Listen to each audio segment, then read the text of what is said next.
iglesia y comenzó a ir a unos benditos grupos carismáticos. Y ella llegaba a la casa con unas cosas para mí súper extrañas, cosas que yo no había visto. Yo lo que conocía era una mujer que se arrinconaba en una esquina a llorar, a decir: ya no me pegues, ahí están tus hijos. Y de momento hay una mujer llena de vida, una mujer que parece que se encontró con algo que se llama alegría y nueva vida. En un grupo de oración, ella había sentido el poder del Espíritu Santo, y ese Espíritu Santo lo había traído a la casa, y comenzó de nuevo una alegría en el hogar.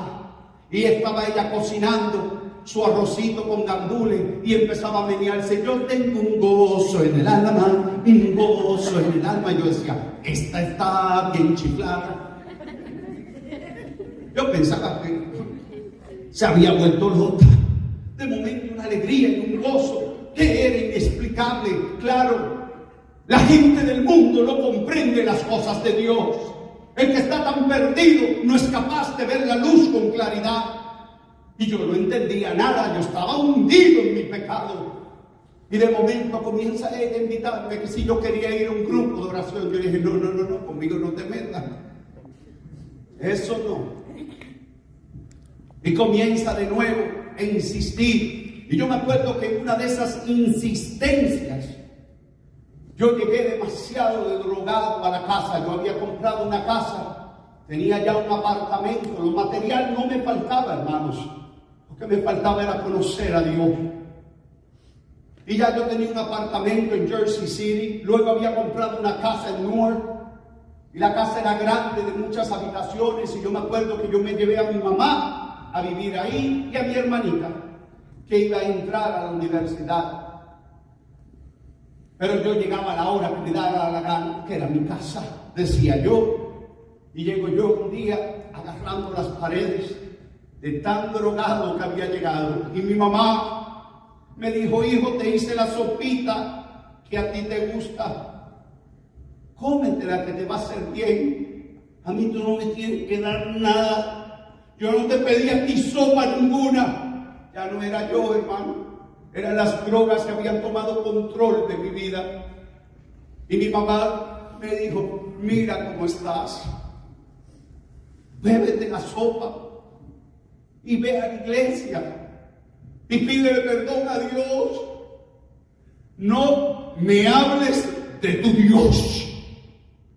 Porque ¿dónde estaba Dios cuando papi te pegaba? ¿Dónde estaba Dios cuando yo quería salir a jugar con mis amigos y tú permitías que papi me encerrara con un candado? Tu Dios no existe. Y mi mamá, hubo un silencio, y mi mamá dio un salto y cayó en aquel piso. Hizo 3 veces: te lo digo delante de Dios, a ti yo no te vuelvo a hablar de Dios, porque eres como un cerdo que toma las perlas y las pisotea. Te estoy hablando de que en Dios se encuentra el perdón. En Dios hay reconciliación. En Dios hay vida. Dios estaba ahí, pero yo no buscaba a Dios. Por eso viví la vida que viví. Pero hoy conozco a Dios. Y hoy Dios me ha regresado mi dignidad de ser humano. Y te la quiere devolver a ti. Pero no te preocupes. Yo a ti no te hablaré de Dios. De hoy en adelante le voy a hablar a Dios de ti. Jamás en la vida mi mamá me volvió a invitar a una iglesia. Pero yo sé que mi mamá dobló rodillas por mí, porque yo la oí haciendo un salmo y mencionando mi nombre en silencio en aquel cuarto. Las oraciones de una madre llegan. No solo me sacó de las drogas, me llevó al sacerdocio. Bendito sea su nombre. Amén.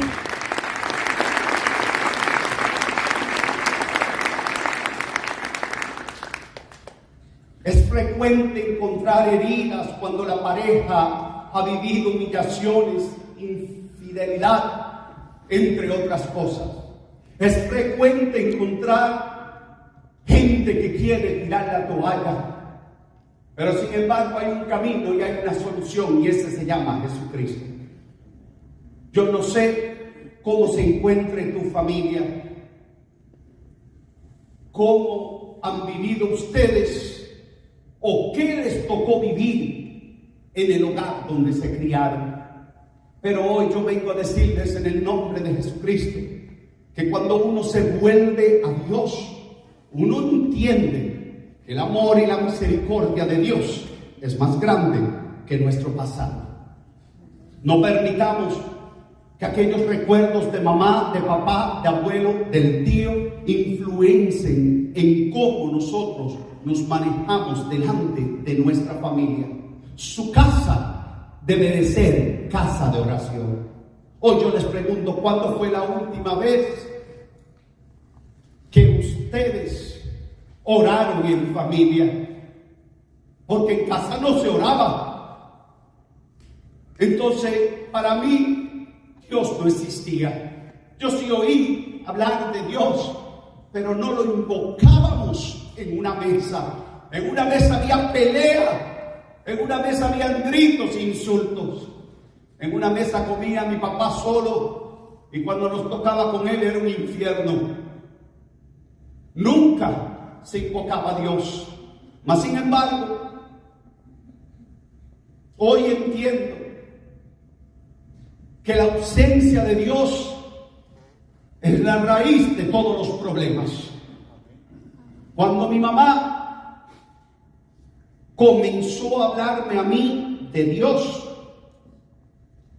cogió la costumbre, ya ella estaba en la iglesia, de que cada vez que yo salía me hacía así: hijo, Dios te bendiga, te favorezca y te acompañe. Me hacía la señal de la cruz en la frente y me decía: si algún día estás en un problema, llama a Dios, porque Dios escucha, Él te protegerá.